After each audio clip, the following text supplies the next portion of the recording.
몇 년 전 나는 서울 외곽의 작은 마을에 위치한 시골집으로 이사하게 되었다. 도심의 소란스러움에서 벗어나고자 했던 나에게 그곳은 마치 천국 같았다. 조용하고 공기 좋고 무엇보다도 자연에 둘러싸여 있었기 때문이다. 하지만 이사한 지 얼마 지나지 않아 이상한 일들이 시작되었다. 첫날 밤 자정 무렵 난 시끄러운 발소리에 잠에서 깼다. 발소리는 마치 누군가 집 안을 돌아다니는 것처럼 들렸다. 그러나 방에서 나가보았을 때 거실에는 아무도 없었다. 창문 밖으로 어렴풋이 새어나오는 달빛 외에는 어둠 속에서 움직이는 그 어떤 것도 보이지 않았다. 착각이겠지라고 생각하며 다시 잠에 들었다. 다음날 아침 이웃 주민인 한 할머니가 내게 인사를 하러 오셨다. 그녀는 지나가는 말로 이 집이 참 오랜만에 사람이 들어오는 걸 보내라며 웃으셨다. 그 말이 왜인지 조금 꺼림칙했다. 그녀가 돌아간 후 난 문득 호기심이 생겨 집의 역사를 조사하기로 결심했다. 지역 도서관에 가서 관련 기록을 살펴보니 놀랍게도 이 집에는 오래전 안타까운 사건이 있었다. 약 30년 전 이곳에 살던 가족이 집을 위해 불이 나며 사망한 적이 있었다. 경찰은 단순한 사고로 판결했지만 주변 사람들은 여전히 그날의 일을 잊지 못하는 듯했다. 이상한 촉이 들긴 했지만 무시하기로 했다. 몇 주가 지나고 나는 반복되는 발소리에 익숙해졌지만 날 밤 그것이 달라진 것을 알아차렸다. 발소리 외에 부엌에서 나오는 이상한 소리가 분명하게 들렸다. 마치 칼이 도마 위에서 다져지고 있는 것 같은 소리였다. 이런 공포감에 더 이상 안 되겠다 싶어 불안한 마음으로 휴대폰을 들고 녹화 모드를 켰다. 그리고 다시 침대에 누웠다. 놀랍게도 카메라에는 아무것도 기록되지 않았다. 그러나 난 분명히 들었다. 무슨 일이 벌어지고 있는지 알기 위해 나는 그 소리의 근원을 찾아야 했다. 그날 밤 나는 부엌 구석에 조명을 설치하고 모든 창문과 문이 잘 잠겨 있는지 확인한 뒤 잠에 들었다. 하지만 새벽 3시쯤 갑자기 날카로운 비명 소리에 잠에서 깼다. 이번에는 정말로 신경이 온통 곤두서 있었다. 조심스럽게 부엌 쪽으로 다가가 보았다. 그리고는 놀랄 수밖에 없었다.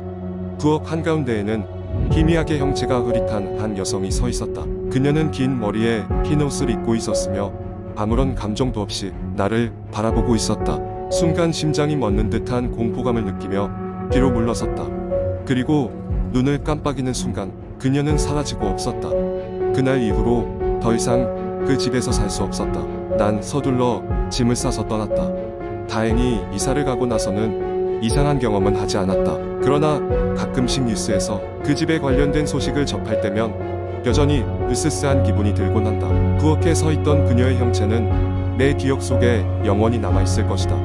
그 사건 이후 나는 어떠한 경우에도 무작정 집에 들어가서는 안 된다는 교훈을 얻게 되었다. 두 번째 이야기.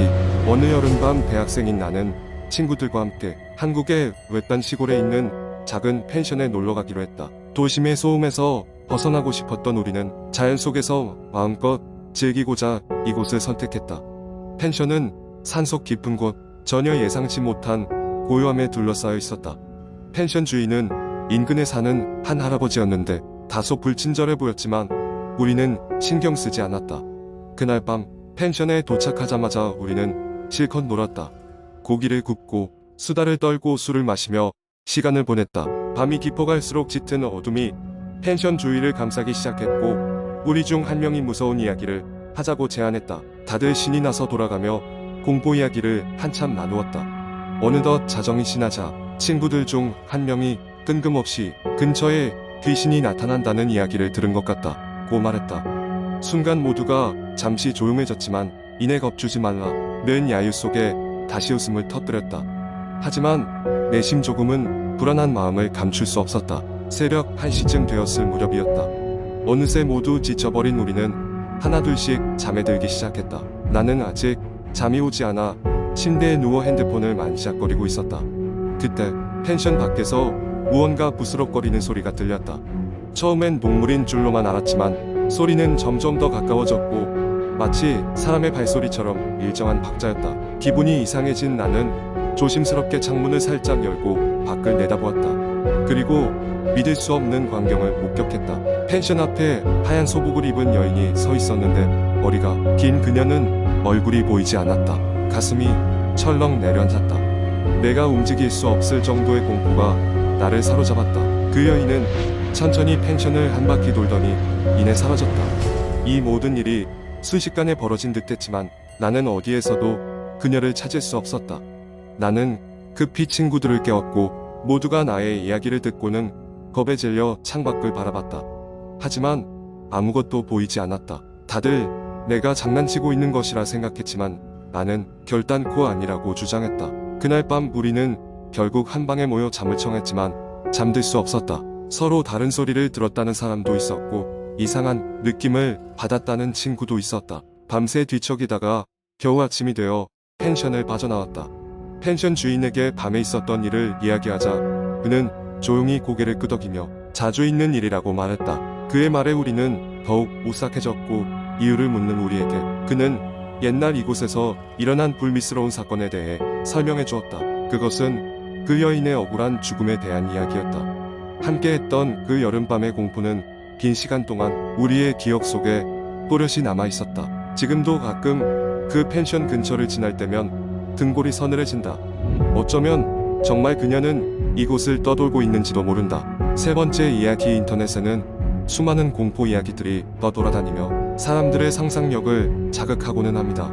오늘은 그 중에서도 가장 유명한 이야기를 한번 길게 풀어보겠습니다. 이 이야기는 한 젊은 대학생의 경험담에서 시작됩니다. 주인공인 민수는 서울의 한 대학교에 재학 중이었고 방학을 맞아 잠시 시골에 있는 외할머니 댁에 다녀오려고 했습니다. 외할머니 댁은 시골 깊은 곳에 위치한 작은 마을에 있었고 그곳에는 민수가 어릴 때 많아 놀았던 추억이 깃들어 있었습니다.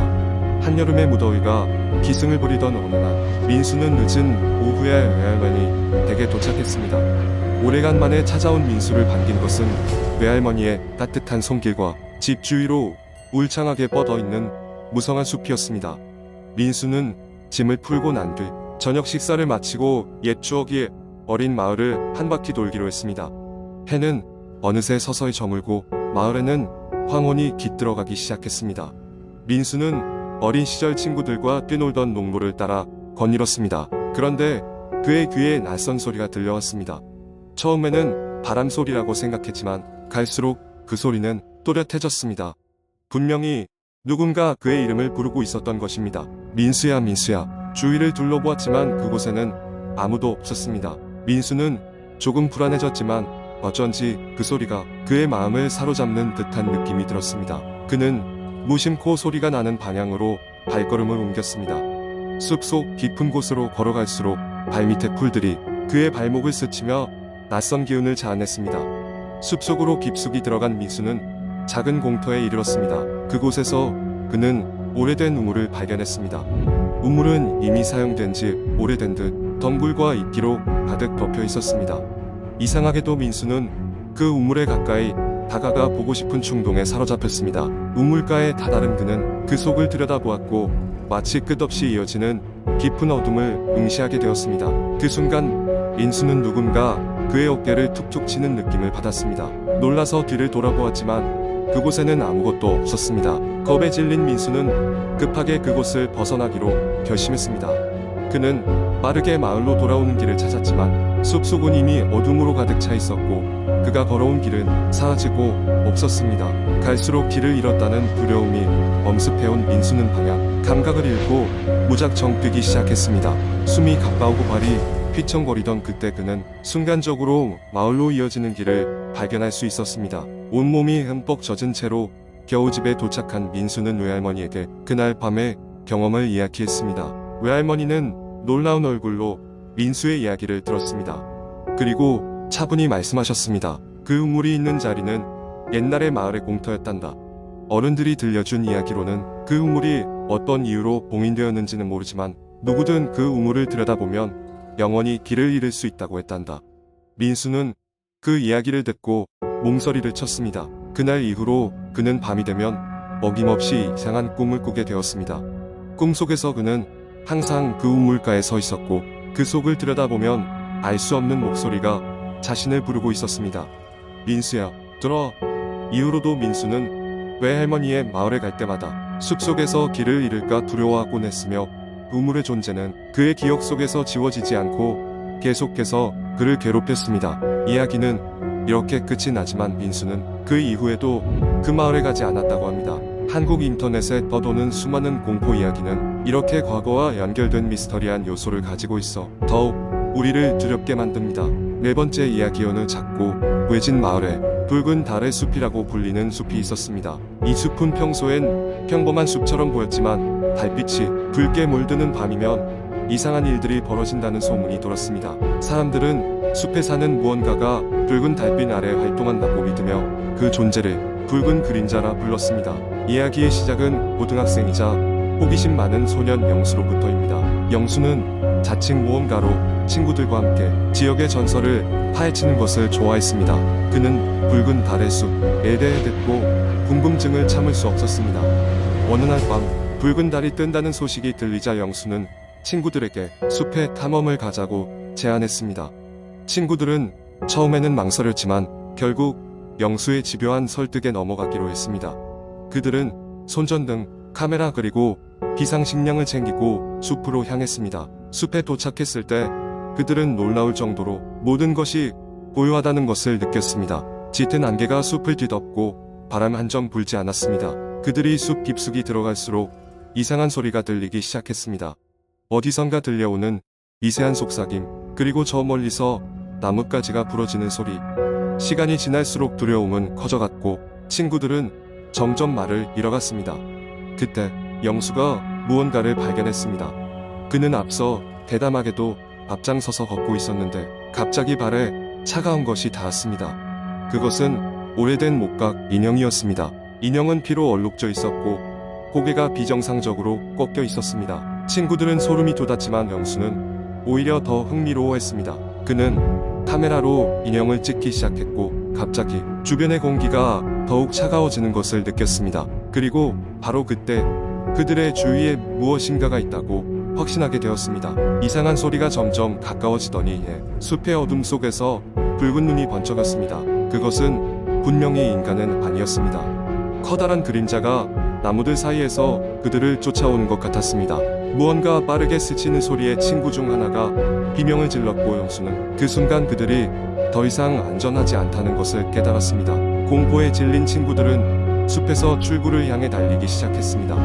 하지만 길은 이미 난잡하게 꼬여 있었고 짙은 안개 덕분에 방향을 알 수 없었습니다. 그들은 필사적으로 도망치면서도 돌아갈 수 있을지 아닌지 확신할 수 없었습니다. 마침내 그들은 다행히도 익숙한 표식을 발견하고는 빠르게 숲을 빠져나올 수 있었습니다. 하지만 그게 끝이 아니었습니다. 그들이 집으로 돌아온 후로도 이상한 일이 계속 일어났습니다. 영수의 꿈속에선 붉은 그림자가 나타났고 그의 방에는 항상 차가운 기운이 맴돌았습니다. 친구들은 과연 그날 숲에서 무슨 일이 있었던 것인지, 붉은 그림자가 정말로 그들을 따라온 것인지 궁금증과 두려움에 사로잡혔습니다. 그들은 다시는 붉은 달의 숲에 가지 않기로 맹세했습니다. 하지만 영수는 결렬히 그날의 비밀을 파헤치고자 다짐합니다. 그의 집요함이 그들에게 어떤 결과를 가져올지 아무도 알 수 없습니다. 이 이야기는 아직 끝나지 않았습니다. 붉은 달이 뜨는 밤이면 여전히 그 숲에서 누군가의 속삭임이 들려온다고 전해집니다. 당신이 이 말을 듣고 있다면 가급적 붉은 달이 뜬 밤엔 숲에 다가가지 마세요. 그날에 그들이 그랬듯이 다시금 숲의 비밀을 건드리지 않는 것이 최선일 테니까요.